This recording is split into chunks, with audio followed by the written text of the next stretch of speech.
Hey, hi everybody. Michael DDA here. We're going to try and get through Exodus 6 and Exodus 7 today. Last time we met, Moses and Aaron went to Pharaoh. Remember, the first time they went to Pharaoh, they went there twice. Last week, they went there twice. We're going to look a little bit different this week when we look at it in Torah, but it's going to be similar. Just a matter of, what happens first. The chronology may be different in Torah than it is in Yasher. But the first time they went to Pharaoh, remember, there were lions guarding the gate.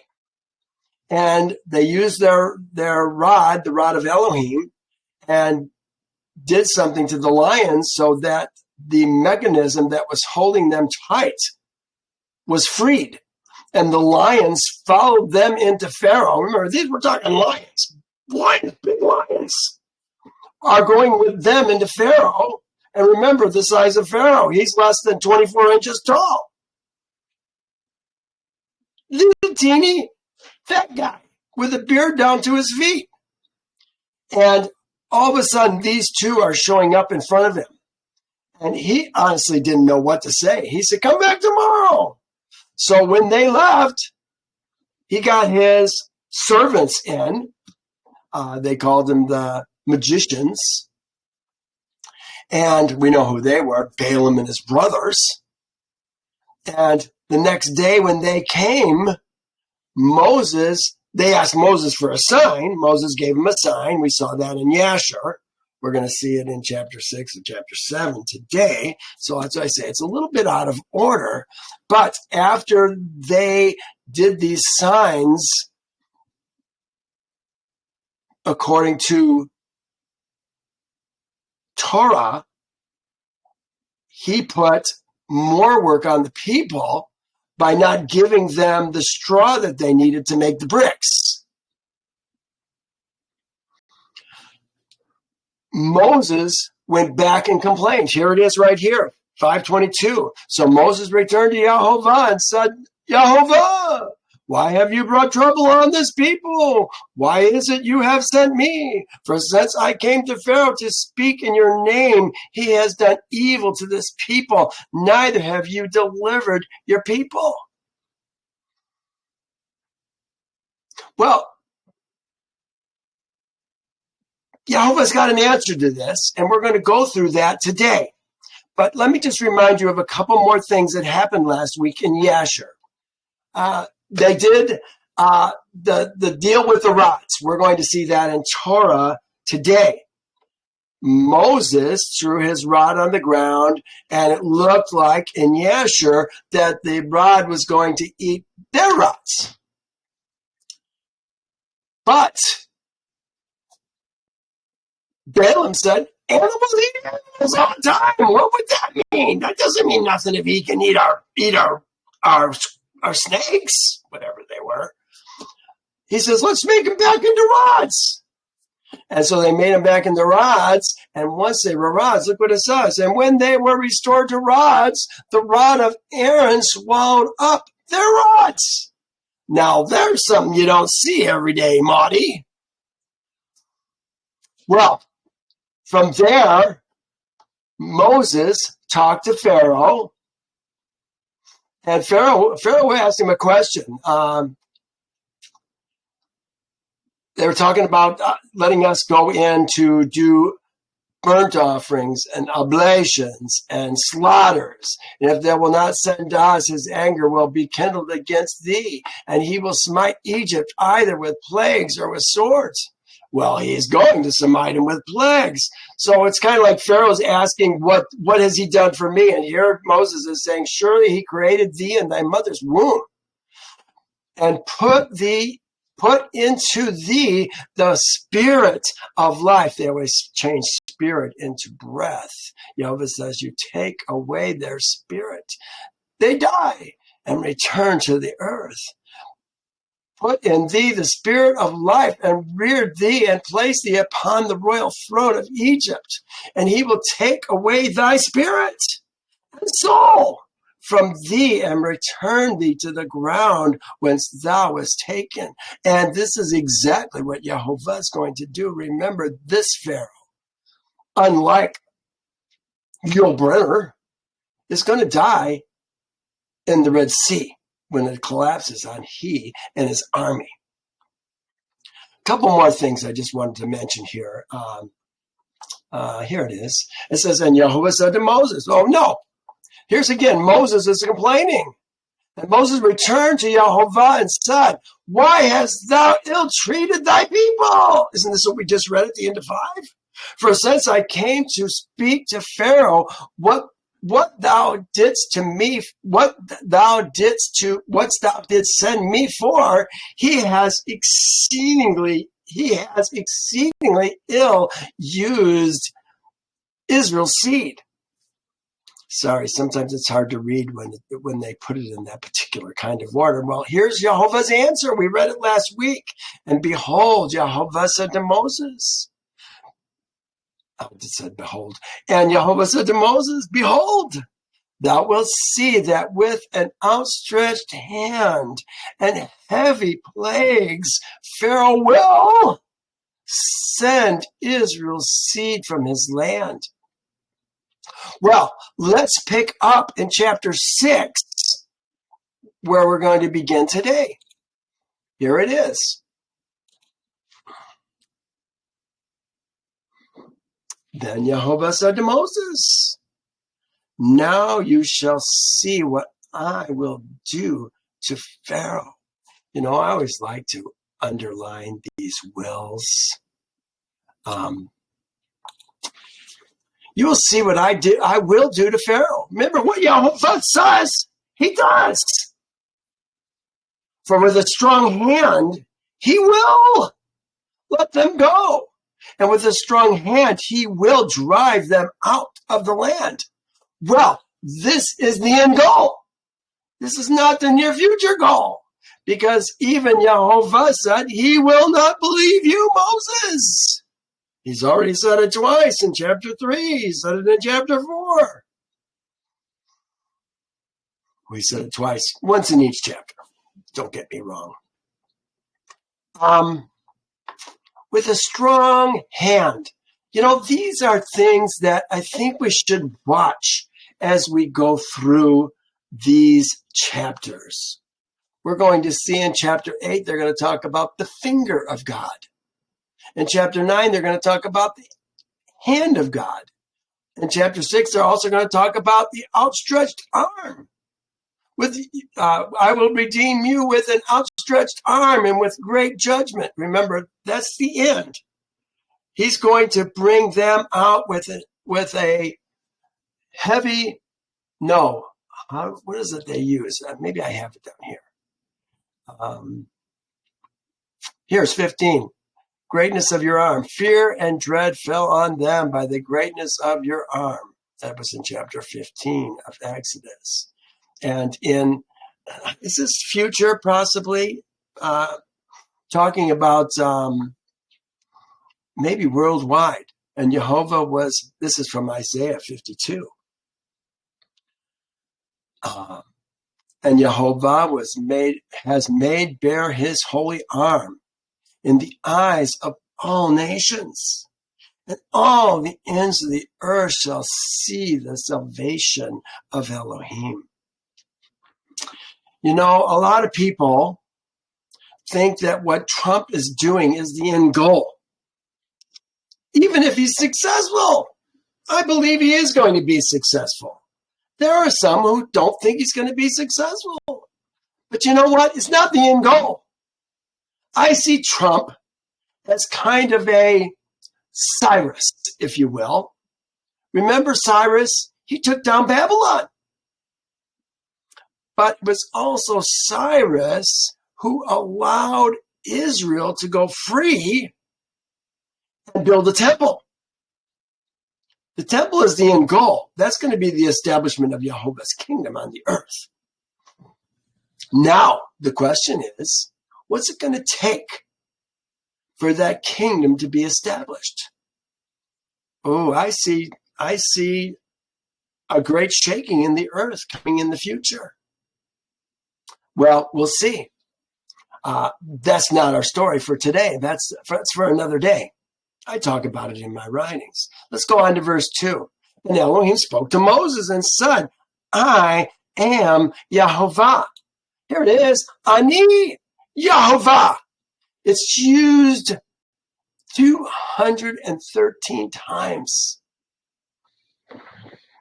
in the Old Testament. I'm going to get myself centered a little bit here. There we go. It's used 213 times in the Tanakh, the Old Testament. This is where I first saw it, chapter 37 of Ezekiel, verse 14. He says, I will put my spirit in you, and you shall live, and I will place you in your own land. Then you will know that I, Yehovah, Ani, Yehovah. He's swearing in his own name.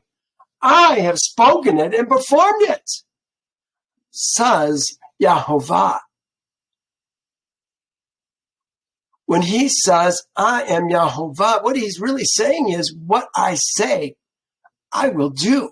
So when we see these I wills in our promises in his writings to Moses, he's going to do what he says he's going to do. Yeah, it's not happening right away. This is the end goal. Chapter 1. I will bring them out with a strong hand. But there's some things that have to happen beforehand. Remember, he's bringing out Israel. He's not bringing out Jacob's seed. We'll talk about that some more as we go through. We tend to think they're one and the same, but they're not. Jacob's seed are men. Israel are those men who are in covenant with Yehovah. Ezra, men. You know, most don't see that because they don't take the time to dig and to find out who Israel's seed actually is. Please let me continue. I appeared to Abraham, to Isaac, and to Jacob as God Almighty, Elohim Almighty. He says, but by my name, Yehovah, I was not known to them. Where does that come from? By the name of Yehovah, I was not known to them. How many times in Genesis, Bereshit, was the name Yehovah used? Quite often. I've got some things I want to say about this particular verse. This is a friend of mine, former teacher. You know, I had to start someplace. I outgrew the teachers that I had, but I had very good teachers who helped form some ideas for me. This is Glenn McWilliams. I love Glenn McWilliams. He's, as far as I can tell, he's not teaching anymore, but he was a wise man. He didn't see it all, but I like him. Here's what he wrote. We should also note that Elohim declared to Moses that the patriarchs did not. Oh, it says we should also note Elohim declared to Moses that the patriarchs did not know him as Yehovah. We should not infer from this statement that the patriarchs did not know his name, Yehovah. It is evident from our portion and later in the book of Bereshit. This was written in Genesis 4. He's going to use this as an example. It is evident from our portion and later in the book of Bereshit that the name Yehovah was known from old. It says in verse 4:26 of Genesis, and to Seth, to him also there was born a son, and he also called his name Enosh. Then began men to call on the name of Yehovah. So we saw even pre-Diluvian, antediluvian, pre-Diluvian, before the flood, men called on the name of Yehovah. This word El Shaddai, this is pretty interesting too. My provision from a strong authority. This yod says my provision from a strong authority. Or you could say a strong authority who provides. This term is used 4 times in the Torah. This is the last time that it's going to be used.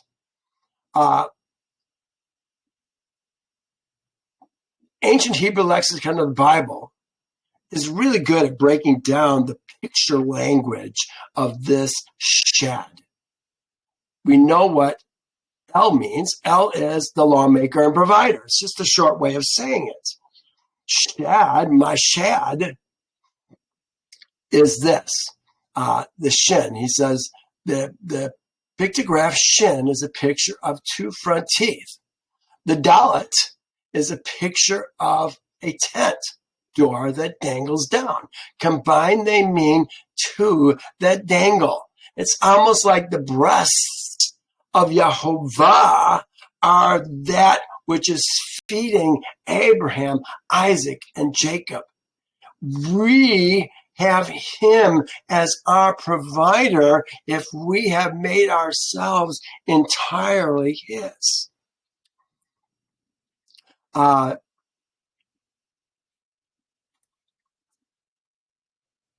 Here's what ancient Hebrew says: breasts. He just simply says Shaddai, El Shaddai, breasts. That's the same word right here. It's the same word that's being used with I guess there it is right there.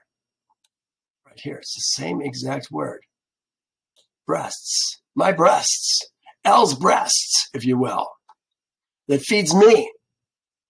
One more thing here. The term is found in many passages that report Elohim's promises of fertility, land, and abundance to them, indicating that he, the Almighty, could fulfill his promises. That's word study, but I think it was well written.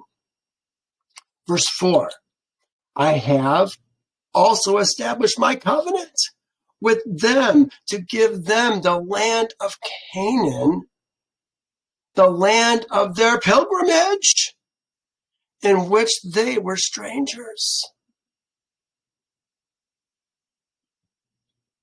He is going to give their seed the land of Israel in which they were strangers. Are you, any of you, strangers in the land right now? Or are you fully born citizens of the nation that you were born into? You know, there's many things that I can't do since about the year 2000, when I stopped using a driver's license. I stopped using my social security number. Many things that I can't do. I can't fly. I can't hunt. I can't fish. Business? No, you can't start a business without their numbers. I can't do it because I'm a stranger in a strange land, just the way Abraham was a stranger in a no-kri land, a foreign land. But he set a covenant with them, and he's going to do what he said he's going to do. I've told you his covenant before.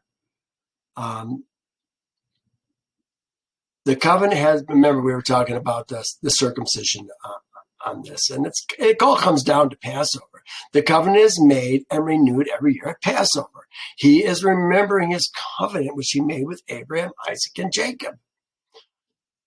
So Elohim heard their groaning, and Elohim remembered his covenant with Abraham, Isaac, and Jacob.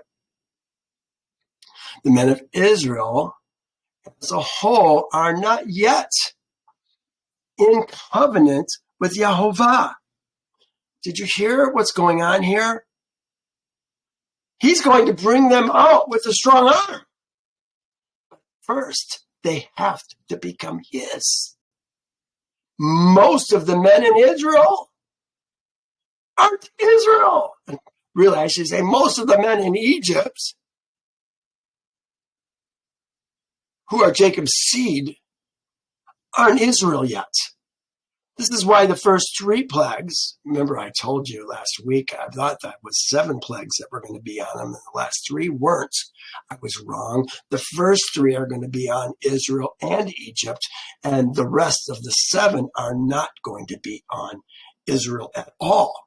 But it's all designed to turn them back from being, dare I say, residents of Egypt to becoming only Yehovah's men. Men. He goes on.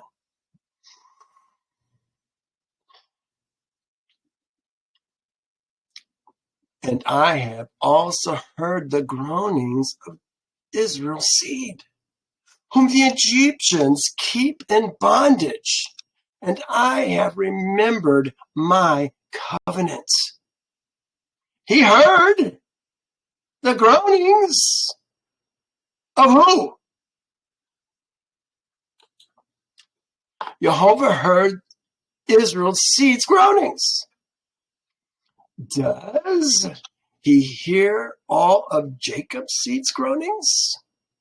See, we don't understand the difference. Right now, Jacob's seed is going to, they're in the process of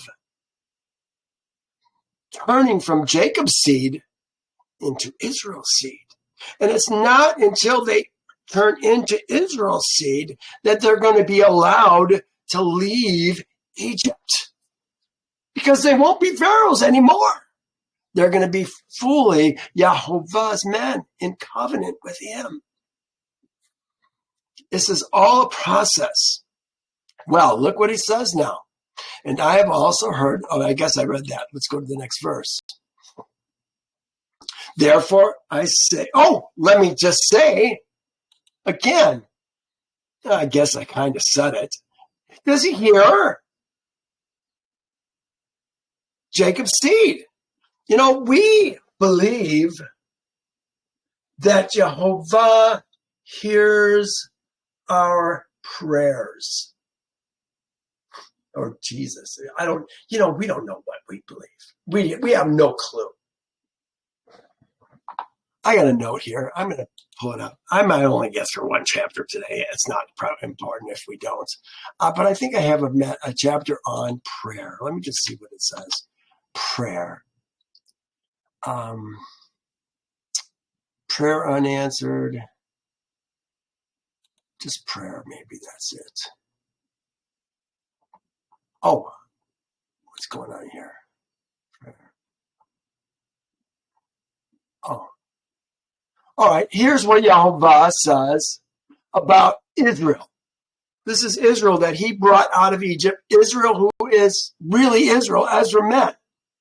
Look what it says. Surely I have taught you statutes and judgments, just as Yehovah, my Elohim, this is Moses speaking, commanded me. You should act according to them in the land which you go to possess. Therefore, be careful to observe them, for this is your wisdom and your understanding in the sight of the peoples, who will hear all these statutes and say, surely this great nation is a wise and understanding people. For what great nation is there that has Elohim so close to it, as Yehovah, our Elohim, is to us? For whatever reason we may call upon him. And what great nation is there that has such statutes and judgments as are in all the law which I set before you this day?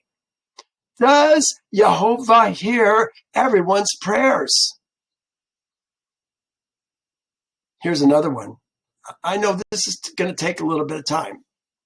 And when they return to you with all their heart, this is, where is this at? This is Deuteronomy. This is Moses talking again. Sure that? Nope. And when they return to you, that's not it. This is Kings. This must be Solomon. And when they return to you with all their heart and with all their soul in the land of their enemies who led them away captive, and pray to you towards their land, which you gave to their fathers, the city which you have chosen, and the temple which I have built in your name. Yeah, this was the dedication of the temple.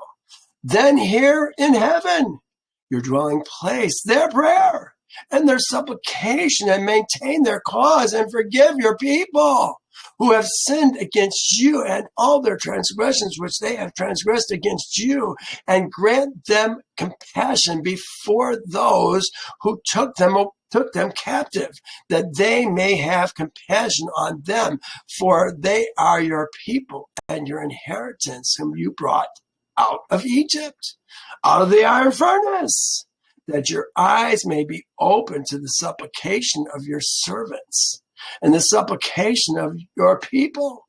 Israel is his people. It's a comma there. To listen to them whenever they call upon you. I want you to see that it's Israel, true Israel. There were men in Egypt who were doing what they were supposed to do. Yeah, they were under bondage, but they were doing what they were supposed to do. They were keeping the Passover every year. They were Israel's seed. Well, here's Jeremiah. Thus says Yehovah to this people. Thus they have loved to wander. Yeah, Israel's seed, they love to wander. They have not restrained their feet. Therefore, Yehovah does not accept them. He will remember their iniquity now and punish their sins. Then Yehovah said to me, do not pray for this people, for their good. When they fast, I will not hear their cry. You hear, Yehovah doesn't hear the prayer of the wicked. The sacrifice of the wicked is an abomination to Yehovah, but the prayer of the upright is his delight. The way of the wicked is an abomination to Yehovah, but he loves those who follow righteousness. Behold, Yehovah's hand is not shortened, that he cannot save, nor his ear heavy, that he cannot hear. But your iniquities have separated you from your Elohim, and your sin have hidden his face from you, so that he will not hear. How do you get your prayers heard? Men, you become Yehovah's people. Here, I'm going to give you one more. So do not pray for this people or lift up a cry. Oh, that's what I just did. Jeremiah 11:14. Oh, that's another one. I'm going to do a different one. We got it. We got enough. You got the point, I think. So now, here's Yehovah continuing. Therefore, say to Israel's seed, I am Yehovah. There's the same thing once again. Look what he's saying. Ani Yehovah. There it is right there. I am Yehovah. Remember what he said earlier in Ezekiel 34:17? 37:14? What I say, I will do. Here is the exact same thing. This has got I am Yehovah at the beginning, and I am Yehovah, Ani Yehovah at the end. I will bring you out from under the burden of the Egyptians. I will rescue you from their bondage. I will redeem you with an outstretched arm. Yeah, that's what he's going to do, an outstretched arm. And with a great judgment, I will take you as my people, and I will be your Elohim. Whose people are they right now? They're Pharaoh's people. But they've got to learn to become Yehovah's people. I will take you as my people. Well, you're not his people yet, but he's going to take you as his people. And I will be your Elohim. What do I have here? Pharaoh was many of their El, at this time. They're lawmaker and judge at this time. But the plagues are designed to turn them from Pharaoh to Yehovah. The first 3 plagues were on Israel as well. He continues, I will take you as my people. I will be your Elohim. Then you will know that I am Yehovah, Ani Yehovah, your Elohim, who brought you out from under the burden of the Egyptians. He's going on. And I will bring you into the land which I swore to Abraham, Isaac, and Jacob. I will give it to you as a heritage, as a possession. But this is a heritage. This is better than a possession because it's, dare I say, a allodial title. Once you get it, it goes from generation to generation. It stays in your family. Again, he's swearing in his own name. Started in chapter 6, finishing here in chapter 8.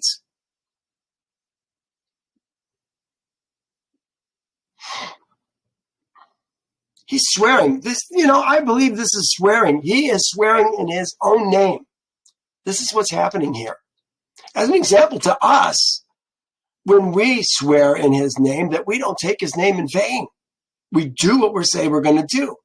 So Moses spoke thus to Israel's seed.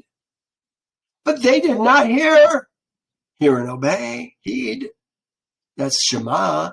They did not hear and obey Moses because of the anguish of spirit and cruel bondage. When you're hurting like that, it's hard to pay attention.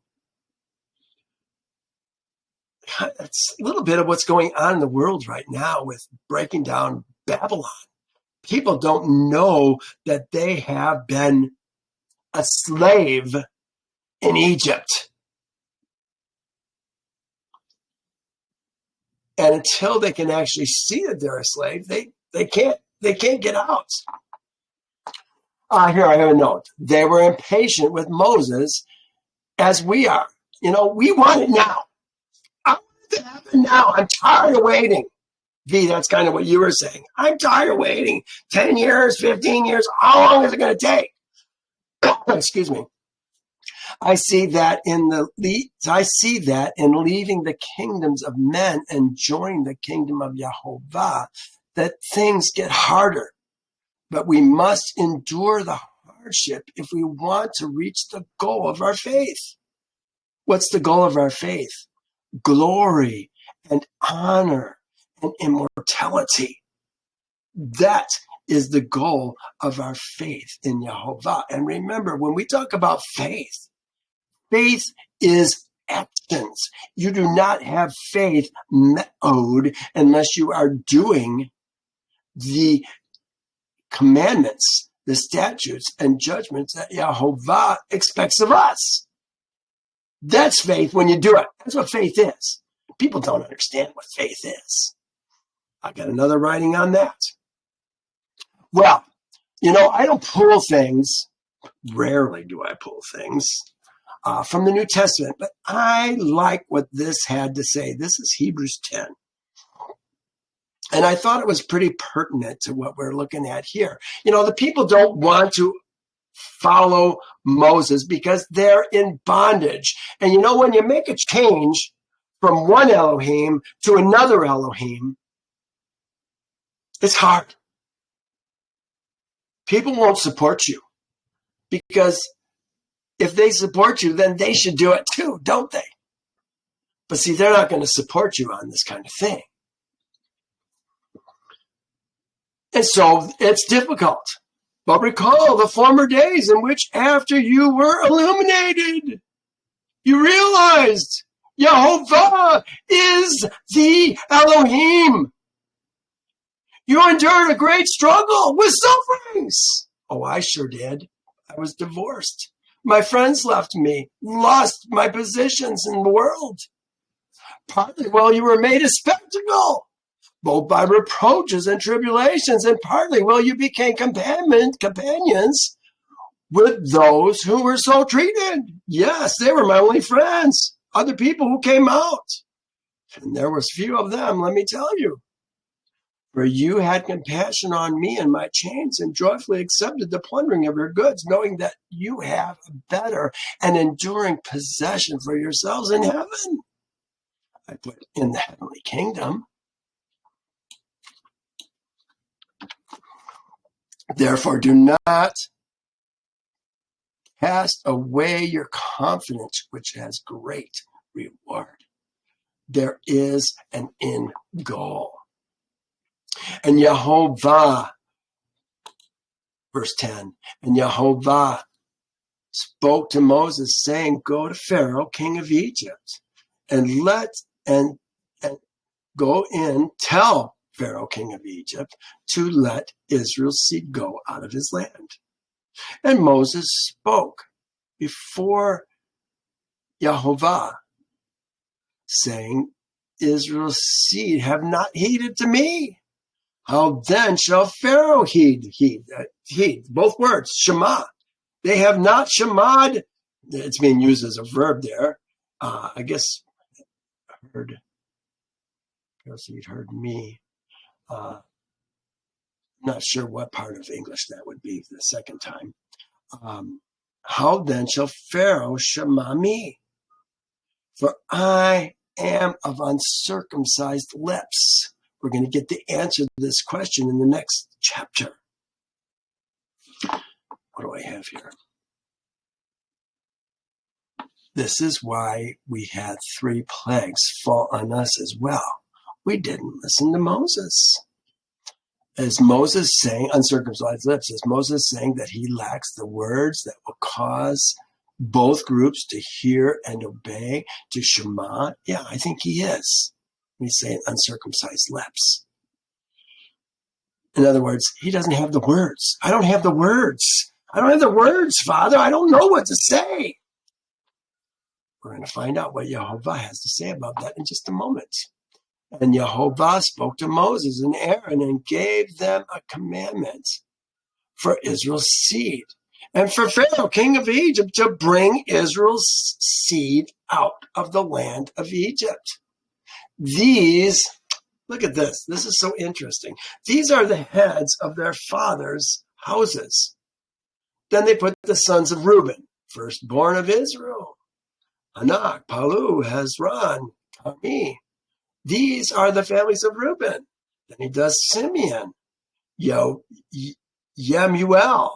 Yamin, Akkad, Yakchin, Zokar, Shaul, the son of a Canaanite woman. Yeah, that was, remember he married, who is the girl that got raped in Shechem? His sister. I forget right now what his sister's name is. But this was her maidservant. They gave him Shaul. These are the families of Simeon. Well, they do Reuben, they do Simeon. Now they're going to do Levi. But that's all they're going to do is Levi. They're going to stop for some reason. Why? These are the names of Levi's seed, according to their generations: Gershom, Kohath, Merari. And the years of the life of Levi were 137. Remember, he was the one that lived the longest. The sons of Gershom, remember Gershom, Kohath, Merari. We're going to do Gershom first. He had Libni, Shimni, according to their families. Then we're going to do Kohath seed. Amram, Izkar, Hebron, and Uzziel. And the years of the life of Kohath were 133. Now Merari, he has Mali and Mushi. These are the families of Levi according to their generations. Okay, so you'd think they would go from Levi to the next brother, but what do they go to? They go to Amram. Now Amram, remember here's Amram here, Amram ben Kohath. Amram took for himself Yocheved, his father's sister, as a woman. And she bore him Aaron and Moses. Miriam's not even mentioned. And the years of the life of Amram were 137. the sons of Issachar were Kohath, Korah, Nepheg, and Zikri. I think this is interesting. This is the Korah that's going to rebel in the wilderness. And notice that Korah and Moses, remember, Moses is Amram's father. Korah is, Issachar is, how should I say it? Moses' father is Amram. Korah's father is Issachar. And Issachar and Amram were both sons of Kohath, sons of Levi. So in the order, I think that Korah felt, I've got just as much right to what's going on that Moses has. We both have Levi as our granddad. Well, yeah, I've got some things about Korah. We're going to get to it. I'm not going to go through that right now. And then the last one, Uzziel. Uzziel, the sons of Uzziel were Mishael, El-Zephon, and Zithri. Aaron took to himself Elisheva, the daughter of Amminadab, sister of Nahshon, as wife. Sister of Nahshon as wife. Isn't that interesting? The daughter of Amminadab, who is the daughter, Aaron took for himself Elisheva. This is so strange because we're talking about lady orders. The daughter of Amminadab, the sister of Nahshon, as it probably says, as his woman. And she bore him Nadab, Abihu, Eleazar, and Ishmael. The sons of Korah. Here's Korah now. He's just breaking this down. This whole thing is kind of like a hiatus. Where did this come from? Why did they even mention this Elisheva for Aaron? Oh, probably because they wanted to get the priests in there. Where did the priests come from? The sons of Korah were Isar, Elkanah, Abiasath. These are the families of the Korathites. Eleazar, Aaron's son, took for himself Aaron's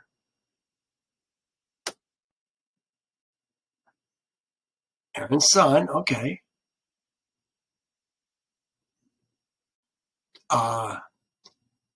Aaron's son took for himself one of the daughters of Putiel as his woman, and she bore him Phinehas. Remember, this is the Phinehas who is going to run a spear through a couple, one man of Israel and one woman of Moab, just before we come into the land. You know, we've been out there for 40 years. This guy Phinehas is going to say, no, we are going to stay another 40 years. You're going to die. We're not setting this example anymore. He had some good thoughts. These are the heads of the fathers' houses of the Levites according to their families. Now you would expect, okay, after Levi, that we're going to have the next brother, but it doesn't show up. These are the names of Aaron and Moses, to whom Yehovah said, bring out Israel's seed from the land of Egypt according to their armies. Their armies, their hosts. Israel's seed are Yehovah's earthly armies.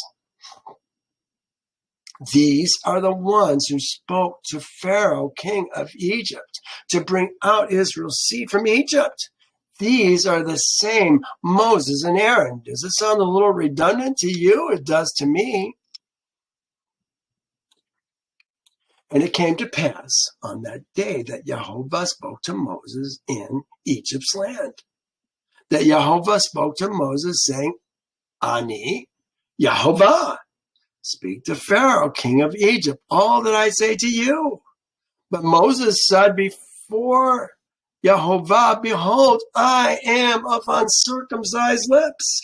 I don't have the words. How shall Pharaoh heed me? Well, now we're going to get the answer, I believe. Yes. So Yehovah said to Moses, see, I have made you. You know what? They put as Elohim to Pharaoh. You know what it really says?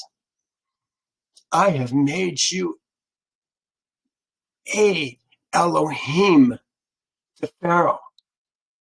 Now, that doesn't mean that he is eternal by any means. It's saying that I have given you authority over Pharaoh.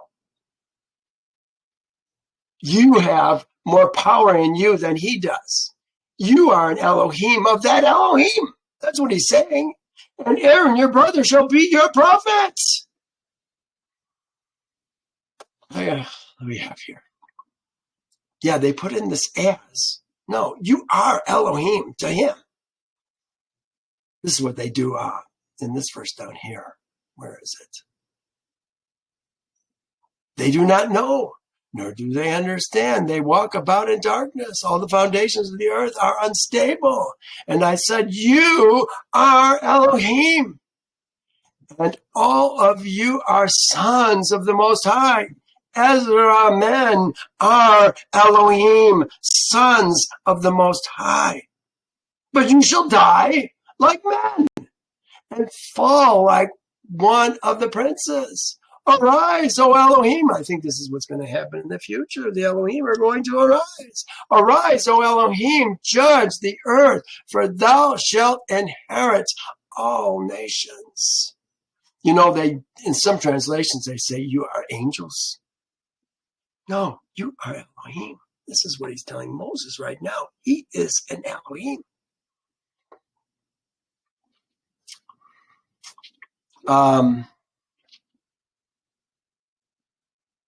Yeah, I put, actually this is, yeah, well here. This is when he was up on the mountain. Now you, Moses, shall speak to him, Aaron, and put the words in his mouth, and I, Yehovah, will be with your mouth, and be with your mouth and with his mouth, and I will teach you what you shall do. So he shall be your spokesman to the people, and he shall be as a mouth to you, and you shall be to him. It says as Elohim. And you know what? I think the as was there when I looked. I don't want to take the time to look for it right now. Let's go to the next verse. You shall speak all that I command you. And Aaron, your brother, shall tell Pharaoh to send Israel's seed out of the land. Notice, it's not about his words. Yehovah's going to put his words in Moses' mouth. And Moses is going to let Aaron speak for him.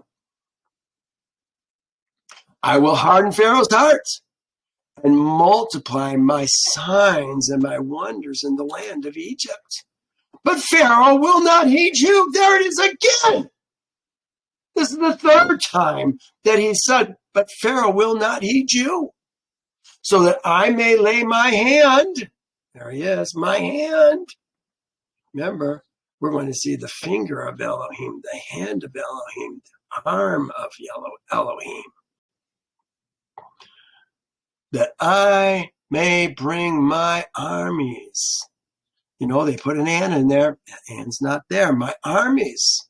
My people. Israel's seed. There's three different ways of saying the same thing. My armies. What are the words that they're going to use for armies? You know what? I want to look and see what they used in this particular one. I'll bet you it's Gebarim. Armies. No, it's not. Teshuvah. But I think that when we leave Israel, look what it says. Here it is. And Israel's seed. This is in like 12, Exodus 12. And Israel's seed journeyed to Ramses to Sukkot. About 600,000, it says, men is how it gets translated, but it actually says Gebarim, warriors. Here they are right here, Gebarim. This word here, 1397, is this word here. The mighty men or warriors, they're Gebarim. Valiant men or warriors, generally a person. No, it's a man, not a person. We're talking about men and children. Next chapter says, and the mixed multitude that went with them. It doesn't even talk about the ladies. It doesn't talk about their wives. Their wives were there. They were them. Bone of my bone, flesh of my flesh. Where I go, my wife goes. They aren't even mentioned in Torah. Wives are never mentioned in something like this. Let me go back. I guess that's where I was. Armies. Do we have anything more that I want to say about this? Moses is complaining, but Yehovah told Moses twice that this would happen. This is the third time now that it's going to happen. And the Egyptians shall know that Ani, Yehovah, when I stretch out my hand on Egypt and bring Israel's seed from among them. This is going to happen. It's not happening just yet. Then Moses and Aaron did so, just as Yehovah commanded them. So they did. And Moses was 80 years old, and Aaron was 83 years old when they spoke to Pharaoh. Then Yehovah spoke to Moses and Aaron, saying, when Pharaoh speaks to you, saying, show a miracle for yourselves, then you shall say to Aaron, take your rod and cast it before Pharaoh, and let it become a serpent. So Moses and Aaron went into Pharaoh, and they did so, just as Yehovah commanded. And Aaron cast down his rod before Pharaoh and before his servant, and it became a serpent. And Pharaoh also called the wise men and the sorcerers and the magicians. The sorcerers and the magicians were Balaam and his sons. These are the magicians of Egypt. Wise men and sorcerers. So the magicians of Egypt, they also did in like manner with their enchantments. Here it is. And Balaam, the magician, when he saw that the city Cush was taken, he opened the gates, and he and his 2 sons and 8 brothers fled and returned to Egypt, to Pharaoh, king of Egypt. They are the sorcerers and the magicians who are mentioned in the book of the law, the Torah, standing against Moses when Yehovah brought plagues upon Egypt.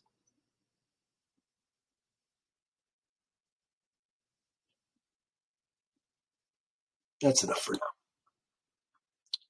For every man threw down his rod, and they became serpents. But look what it says.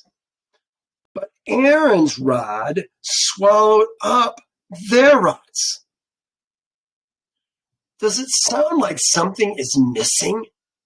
Remember, we saw in Yashar, they threw down their rods, and their rods also became serpents. And it looked like Moses' rod was going to swallow their rods. And that's when Balaam piped in and says, well, that's natural. Serpents eat serpents. He says, let's make them rods again and see what happens. And then it says, but Aaron's rod swallowed up their rods. We, because they were serpents last, assume that serpent ate serpent. But is it possible that rod ate rod? You see what's going on here? We don't see it. And it's the same verse I read to you at the beginning of our study today. Aaron's rod swallowed up their rods after they turned back to rods. Yeah, And Pharaoh's heart grew hard, and he did not heed them as Yehovah had said. Yes, he didn't. So Yehovah said to Moses, Pharaoh's heart is hard. He refuses to let the people go. Go to Pharaoh in the morning. So apparently he left, and now Pharaoh's telling him to come back, or now Yehovah's telling him to come back. Go to Pharaoh in the morning when he goes out to the water, and you shall stand by the riverbank to meet him. And the rod which was turned to a serpent you shall take in your hand. And you shall say to them, Yehovah, the Hebrews Elohim. Yehovah, the Hebrews Elohim. I'm going to call this today, how does a man become a Hebrew? Yehovah is the Hebrews Elohim. He's not just anybody's Elohim. He's the Hebrews Elohim. He is Israel's Elohim.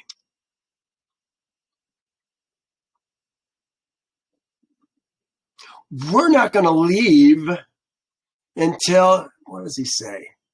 Israel is my son, my firstborn. So I say to you, let my son go that he may serve me. Israel's seed is Yehovah's son, not Pharaoh's son. But we have to become Yehovah's son by leaving the government of our birth and entering into covenant with Yehovah at Passover. That's how we become Ezra men. That's how we become Yehovah's son. That's how we become a Hebrew. Actually, I would argue you could be a Hebrew. A Ger. Is a Ger a Hebrew? They've left the kingdom of their birth. They've joined themselves to Israel, Yehovah's son, but they haven't yet become Israel, Yehovah's son. But they're Hebrews because they left the kingdom of their birth. That's what a Hebrew is. Yehovah's son serves and has covenant with only him. Here I put, what makes a Hebrew a Hebrew? Let me see what my note says here.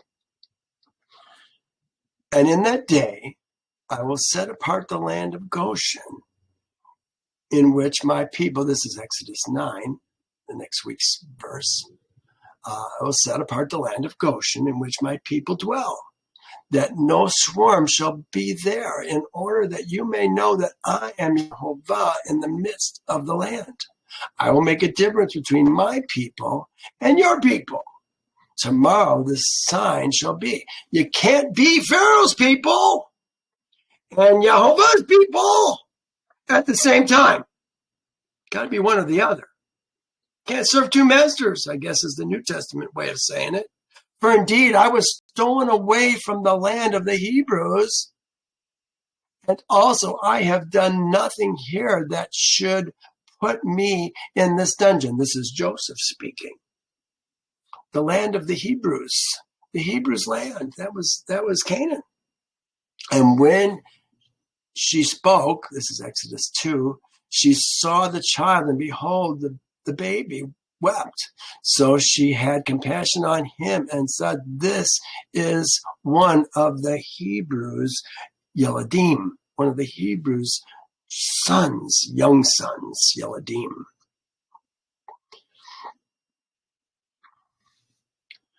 Well, we've seen many times where it talks about Yehovah's, he is the Hebrews Elohim. They say the Elohim of the Hebrew. It's not the way of saying it. He's the Hebrews Elohim.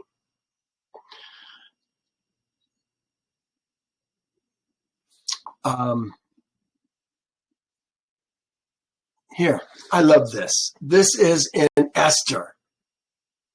I thought, oh, this is so beautiful. It says, then Haman said to King Ahasuerus, there's a certain people scattered and dispersed among the people of all the provinces of your kingdom. Their laws are different from all other peoples. They do not keep the king's laws. Therefore, it is not fitting for the king to let them remain. Israel's seed don't keep the king's laws. Oh, what an anarchist you are, Michael. I was called an anarchist when I started realizing that we have been learned lies. A lot of my old friends called me anarchists. I'm not an anarchist. I'm a law-abiding person. I'm just obeying a different set of laws. Well, we're about to find out that all the legalese, the legal laws that have been on us for years, have been put on us unjustly. And Michael Didier was right back in those days.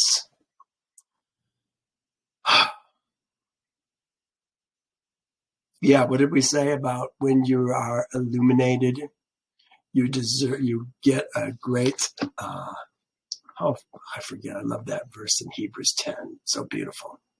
Let's move on. We're almost done. Thus says Yehovah, by this you shall know that I am Yehovah. Ani Yehovah. Behold, I will strike the waters. I will strike the waters which are in the river with a rod.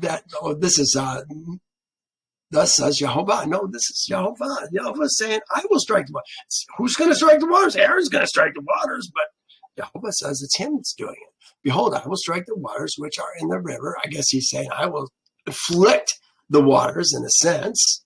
The striking is actually being done with the rod, but he's going to afflict the waters which are in the river. No, he says with the rod that is in my hand, and they shall be turned to blood. Well, this is the first of the plagues that's going to come on Egypt. There's going to be 10 plagues that are going to come on Egypt. Yehovah defeats the gods of Egypt, false Elohim.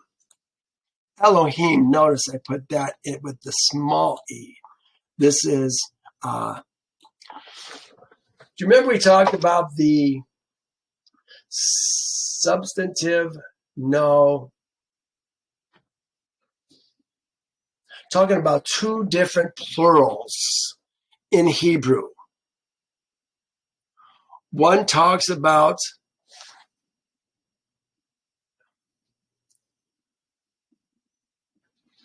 if they use the word for trees in the plural, it could be one great big tree, or it could be many trees. You know what? I wanted to find that note. That is in quantitative. Qualitative. Thank you so much. Bless your sweetheart. Thank you for mentioning that, Wayne. Wayne came up with it. He's on this all the time. He's gone through this series, I don't know, multiple times. Quantitative and qualitative plural. We're talking two different kinds of plural. When we talk about Elohim, the Elohim, referring to Yehovah, he is the qualitative plural. But now Yehovah, the qualitative plural Elohim, is going to defeat all the quantitative plural Elohims of Egypt. And each one of these plagues, this is not my work. This might be Glenn McWilliams' work. I don't know that for sure, though. But it was one of my teacher's work that I thought, oh, this is very interesting. But Happy, the god of the river. The frog-faced goddess. Seb, the earth god. Well, they have all the different gods of the insects. Cow-faced goddess. Deity of medicines. The sky goddess. The protector of the fields. The sun god. Horus is the sun god. The god of the firstborn. The god of the river. A god of war. And remember, Pharaoh, he said he was a god. Well, he's going to strike the waters which are in the river, and with the rod with the rod that is in my hand, and they shall be turned to blood. Thus says Yehovah. This seems like it's Yehovah speaking, but it also sounds like it's Moses that's speaking. Behold, I will strike the waters which are in the river with the rod that is in my hand, and they shall be turned to blood. Oh, let's go on. And the fish that are in the river shall die. The river shall stink. Oh, maybe it hasn't been done yet. And he's saying what's going to happen. Shall stink. And the Egyptians will loathe to drink the water. Yeah, I guess this was going on. Will loathe to drink the water in the river. Then Yehovah spoke to Moses, say to Aaron, take your rod and stretch out your hand over the waters of Egypt, over their streams, over their rivers, over their ponds, over their pools of water, that they may become blood, and there shall be blood throughout the land of Egypt. This is so appropriate. What are they doing with blood? Is blood important to the Egyptians the same as it is to the deep state? I wonder if that could be what's going on too. And Moses and Aaron did so just as Yehovah commanded. So he lifted up his rod and struck the waters that were in the river in the sight of Pharaoh and in the sight of his servants. These are men servants, not lady servants. And all the waters that were in the river were turned to blood. And the fish that were in the river died. And the river stank. And the Egyptian could not drink the water of the river, so there was blood throughout the land of Egypt. Then the magicians of Egypt did so with their enchantments. And Pharaoh's heart grew hard. What? The magicians are turning water to blood? What does that prove? Can they turn blood back to water? No, they're helping Moses. But Pharaoh's heart is hardened again. And he did not heed them, as Yehovah had said.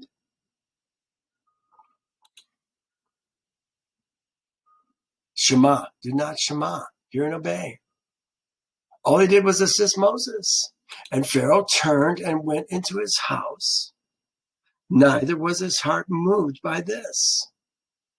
Here's what Yasher says. And the anger of the king was kindled at their words. And he said to them, but who amongst all these Elohim of the nations can do this? My river is mine own. I have made it. Well, he said this in chapter 79, and it's going to be in 80 that the river's going to be turned to blood. So he's going to find out maybe the river's not his own. Again, this is in his face. So all the Egyptians dug all around the river for water to drink because they could not drink the water of the river. It was not as if they did not have water. It is just that now their whole life was consumed with getting it. And if they had livestock, their lives were even harder. This is how it will be when Yehovah strikes the earth and turns it to a desolation and a wilderness. No more water in the faucets or food in the stores. Now, Yehovah is certainly in the future going to shake the earth. A great shaking. Streets are going to dissolve. Water systems, heating systems, gas systems, telephone lines, they're all going down. Everything's going to change.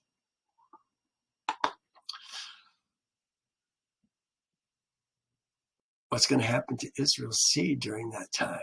Will Yehovah take care of them? I think so. So the Egyptians dug around the river for water to drink because they could not drink the water of the river. And 7 days passed after Yehovah had struck the river. What does that mean? Does that mean that it stopped after 7 days? It said this lasted 7 days? Do we know that? You're going to see a lot of these plagues. Sometimes Moses is going to turn them off. Sometimes it seems like they turn off by themselves. How long did all 10 plagues take?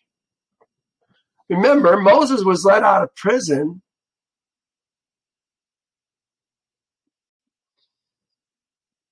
at 77. He's here now at 80. All this seems to be going on in these last 3 years. But it may be less than that, because there's a portion in Yasher that talks about after 2 years. In fact, we probably are going to see it next week that I think about it. That it's when these 10 plagues happen in the last year.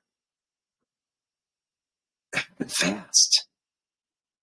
And it's all designed to turn Israel's seed from Pharaoh to Yehovah. It's going to happen in the future. Well, I said, but how long do these 10 plagues take? Less than 3 years, that's for sure. When did Moses stop this plague? Did he stop this plague?